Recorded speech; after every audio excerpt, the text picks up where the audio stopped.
Bharatiya Janata party ने जैसे ही पहली लिस्ट अपनी जारी की है, वैसे ही हरियाणा में भारतीय जनता पार्टी के पदाधिकारी पार्टी लगातार छोड़ रहे हैं और लगातार नाराज हो रहे हैं। ऐसे में हमारे साथ तरुण जैन है, जो उपाध्यक्ष थे। हिसार से डॉक्टर कमल गुप्ता को जो टिकट दी गई है, तो ऐसे में तरुण जैन भी एक दावेदार थे। इन्होंने पार्टी छोड़ दी है, तो तरुण जैन जी से बात करते हैं। तरुण जी, ये बताएं कि आपने पार्टी को किस लिए छोड़ा? देखिए, पार्टी छोड़ने का जो कारण था, हमने काफ़ी समय हमसे हमारी लंबी डिमांड रही है कि हिसार की विधानसभा की जो टिकट है वो किसी ऐसे व्यक्ति को दी जाए जो हिसार के लिए काम कर सके, काम सोचे। लेकिन हिसार की टिकट ऐसे निष्क्रिय विधायक को, जो 10 साल से विफल विधायक रहा है, उसको भारतीय जनता पार्टी ने तीसरी बार देने का काम किया। और उससे सभी, मैं अकेला ही नहीं, पूरे हिसार जिले के जितने भी कार्यकर्ता है रुष्ट है, दुखी है, परेशान है। अब मैंने ये स्टेप उठा लिया कि मैं तो इस तरह की पार्टी में मैं नहीं रहूंगा जब जहाँ कार्यकर्ता की और वर्कर की जहाँ पर कोई वैल्यू ना हो। तो इसलिए मैंने भारतीय जनता पार्टी से आज इस्तीफा दिया है। जैसे आपने इस्तीफा दिया, ऐसे ही पूर्व मंत्री सावित्री जिंदल ने भी ऐलान कर दिया कि जनता चाहती है कि उन्हें चुनाव यहाँ से लड़ना चाहिए। तो इसको लेकर आप क्या कहेंगे? देखिए, श्रीमती सावित्री जिंदल जी बहुत ही हमारे माननीय हैं, आदरणीय हैं। और माँ जी ने जो अगर कोई बात इस तरह की रखी है तो वो उन्होंने जनता के हिसाब से रखी है। और मेरी संज्ञान में जो है, अभी माता जी ने जहाँ तक मुझे लगता है अभी चुनाव लड़ने का कोई ऐलान नहीं किया है।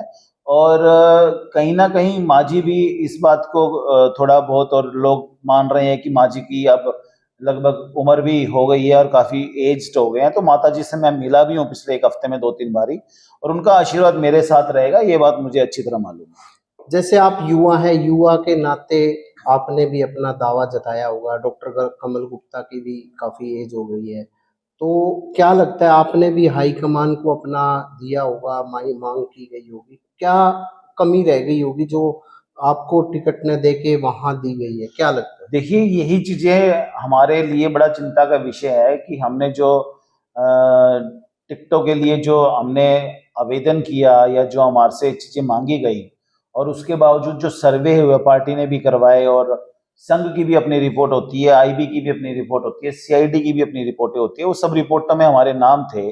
और कमल गुप्ता जी का नंबर तो कहीं उसमें चौथा पांचवा नंबर था रिपोर्टों के अंदर, सर्वे के हिसाब से, तो जो हमारे को पता लगा है। लेकिन उसके बावजूद भी अगर उनको उन सब चीजों को दरकिनार करके और वर्करों की अनदेखी करके और जनता की अनदेखी करके जो टिकट दी गई है, उसका खामियाजा पार्टी को भुगतना पड़ेगा। और जहां तक मुझे लगता है कि बहुत बुरी तरीके से भारतीय जनता पार्टी हिसार का विधानसभा का चुनाव हारेगी और जमानत जब्त होगी। जैसे अपने डॉक्टर कमल गुप्ता लगातार यहाँ से 10 साल तक यहाँ अपना प्रतिनिधित्व किया और मंत्री भी रहे, और विपक्ष का ये सीधे सीधे आरोप था कि हिसार में विकास कार्य नहीं हुए और बारिश आते ही पूरा झील बन जाता था। काफी एरिया, कई तरह की, तमाम तरह की समस्याएं थी। क्या देखते हैं, क्या उन्होंने विकास की दृष्टिगत उन्होंने काम किए? नहीं। हालांकि कमल गुप्ता कहते हैं कि हमने काफी काम कर दिए, लाल किले भी लगवाए, कई तरह की मूर्तियां भी लगवाई। क्या कहना चाहिए? देखिए, उन्होंने लाल किले तो लगवाए हैं, मेरे को मालूम है, लेकिन लाल किला ना दिल्ली में ही अच्छा लगता है। ठीक है। और उन्होंने जो जनता की गाड़ी कमाई का जो टैक्स का पैसा होता है, हाउस टैक्स के या प्रॉपर्टी टैक्स या जो इस तरह की जो टैक्स नगर निगम में जाता है, सरकार में जाता है, उन पैसों का दुरुपयोग हुआ है। जो पहले जनता की जो डिमांड होती है, वो जनता की डिमांड होती है, सबसे पहले मूलभूत सुविधाएं उनको मिले, उनको सही सड़कें मिले, चौड़ी सड़कें मिले, जाम ना हो, आवारा पशुओं से निजात मिले, कुत्तों से निजात मिले, साफ साफ पानी पीने का मिले, सीवर लाइन व्यवस्था अच्छी हो, बारिश आए तो ड्रेनेज सिस्टम अच्छा हो शहर का, सफाई व्यवस्था अच्छी हो शहर की, कानून व्यवस्था अच्छी हो शहर की। तो इन सब चीजों में गुप्ता जी ने ना तो ध्यान दिया कभी, ना उनका विजन है, ना उनका इसमें कभी ध्यान जाता है। तो वो तो हमेशा ना हवा में ही बात करते हैं, कभी हवाई जहाज उड़ा देते हैं, कभी पानी का जहाज चला देते हैं हिसार में। तो वो तो पता नहीं क्या क्या किस तरह की वो सपने देखते हैं, मुझे समझ में नहीं आता। तो मुझे नहीं लगता कि वो कोई उनका विजन है। वो तो बस ठीक है, वो थोपे हुए विधायक थे, मंत्री रहे 10 साल और मौज काटी है उन्होंने। तो आज आपने क्या सोचा, अपने कार्यकर्ताओं से मीटिंग करके क्या फैसला लिया? देखिए, जितने भी हमारे साथी थे आज सब आए, सबसे हमने विचार विमर्श किया और सबने एक ही बात बोली कि इस पार्टी में अब हम ना रहें तो ज्यादा अच्छा है और हम निर्दलीय चुनाव लड़ें। और फिर सबकी सहमति से हमने आज ये ऐलान किया कि हम हिसार विधानसभा का निर्दलीय चुनाव लड़ेंगे और हिसार की जनता के भरोसे ही हम हिसार की जनता का काम करवाने का प्रयास करेंगे।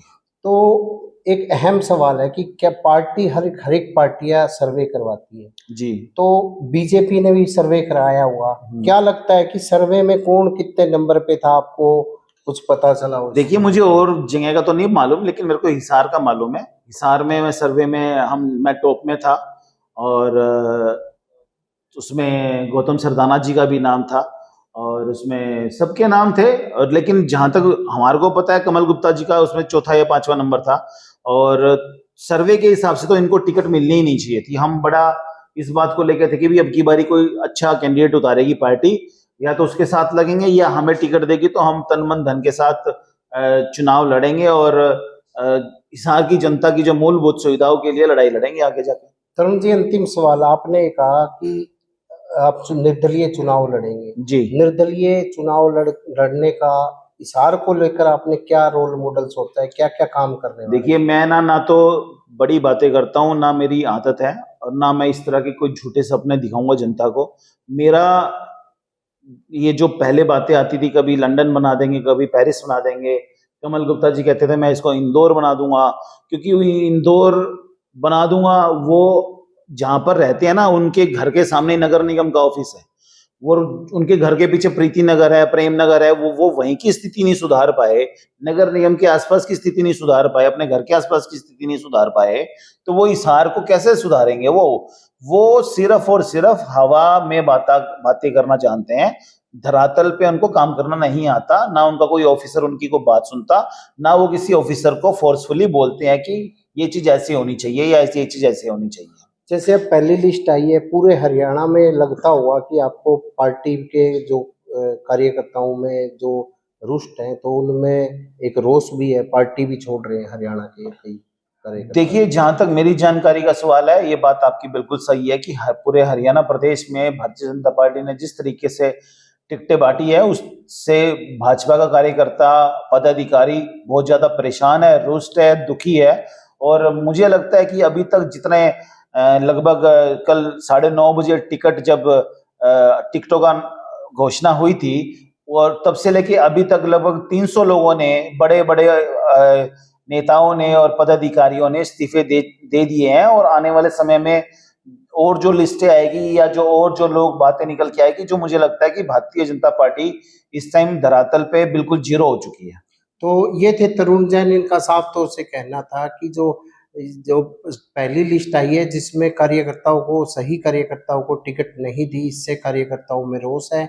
लगातार सैकड़ों कार्यकर्ता छोड़कर जा रहे, तो ऐसे में अगर हिसार की बात की जाए, इनका कहना था हिसार में भी ये टॉप में थे सर्वे में, और युवा के नाते इनको दी जानी चाहिए।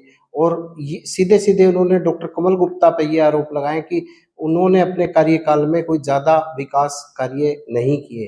प्रवीण कुमार, हिसार।